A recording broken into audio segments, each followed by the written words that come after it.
Hello बच्चों, आपका स्वागत है हमारे YouTube चैनल पर। आज कक्षा 10 के लिए साइंस के अंदर बहुत ही महत्वपूर्ण टॉपिक के बारे में हम चर्चा करने जा रहे हैं, जिसका चैप्टर का नाम है प्रकाश। प्रकाश का अंदर सबसे पहले हम पढ़ेंगे प्रकाश का परावर्तन का नियम। सबसे पहले हम क्या पढ़ेंगे? प्रकाश के परावर्तन का नियम। अब हमें पता होना चाहिए प्रकाश का परावर्तन का नियम क्या कहते हैं। इसके अंदर क्या होता है? जब कोई प्रकाश की किरण आते हैं किसी सतह से टकराने के बाद वापस उसी माध्यम में चली जाती है, उसी को हम क्या बोलते हैं? प्रकाश के परावर्तन का नियम। देखिए इसके अंदर लिखे थे, इसके अंदर हम क्या बोलेंगे? जब प्रकाश की किरण, इसके अंदर लिखेंगे जब प्रकाश की किरण,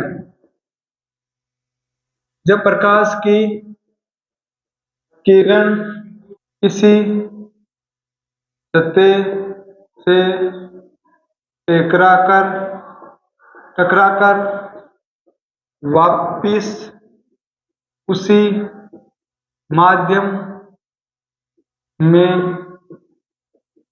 लौट जाती हैं, इसे ही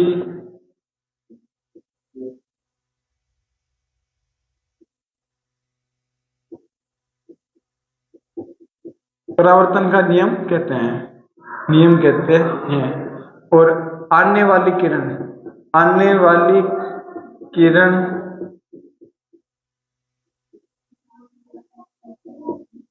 आपतित किरण कहलाती है। जानने वाली किरण क्या कहलाएगी? परावर्तित किरण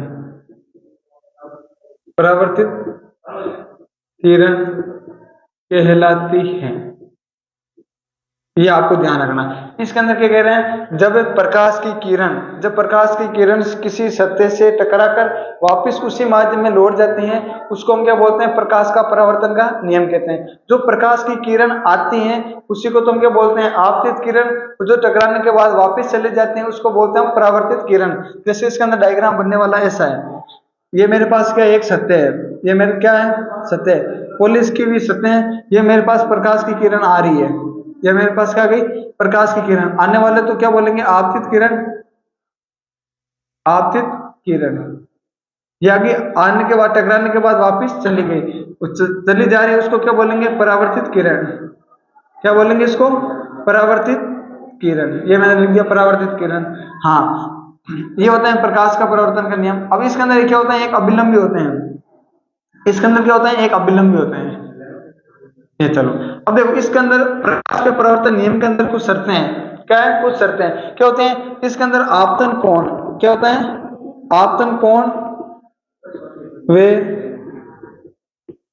परावर्तन कोण बराबर होते हैं। इसके अंदर क्या होता है? आपतन कोण का मान तथा परावर्तन कोण का मान क्या होता है? बराबर। इसके अंदर आपतन कौन सा कोण है? ये रहा कोण आई, और ये क्या होता है? कोण आर। यानी इसके अंदर हम लिख सकते हैं कोण आई बराबर है किसके? कोण आर के।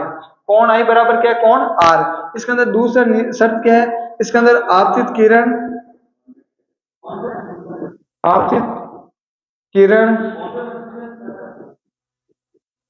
परावर्तित किरण वे अभिलंब तीनों एक ही तल में होते हैं। ये देखिए, अब इसके अंदर क्या है? अगला टॉपिक क्या है? अगली शर्त क्या है हमारे पास? इसके अंदर एक कह रहा है आपतित किरण, परावर्तित किरण तथा अभिलंब। इसको हम क्या बोलते हैं? अभिलंब। ये अभिलंब है। तीनों कहां पर होते हैं? तीनों एक ही तल में होते हैं। इसी को हम क्या? ये प्रकाश का परावर्तन। दूसरी शर्त क्या है? आपतित किरण, परावर्तित किरण तथा अभिलंब तीनों क्या होते हैं? एक ही तल में होते हैं। जब प्रकाश की किरण किसी सतह से टकराकर वापस उसी माध्यम में चली जाती है, उसको क्या बोलते हैं? प्रकाश का परावर्तन का नियम कहते हैं। जो प्रकाश की किरण आती है उसको तो हम बोलते हैं आपतित किरण, तथा टकराने के बाद वापस चली जाती है उसको क्या बोलते हैं? हम परावर्तित किरण। अब इसकी शर्तें क्या है? इसकी शर्तें क्या है? इसके अंदर आपतन कोण, परावर्तन कोण का मान क्या होना चाहिए? बराबर होना चाहिए। तथा आपतित किरण, परावर्तित किरण तथा अभिलंब तीनों क्या होते हैं? एक ही तल में होते हैं।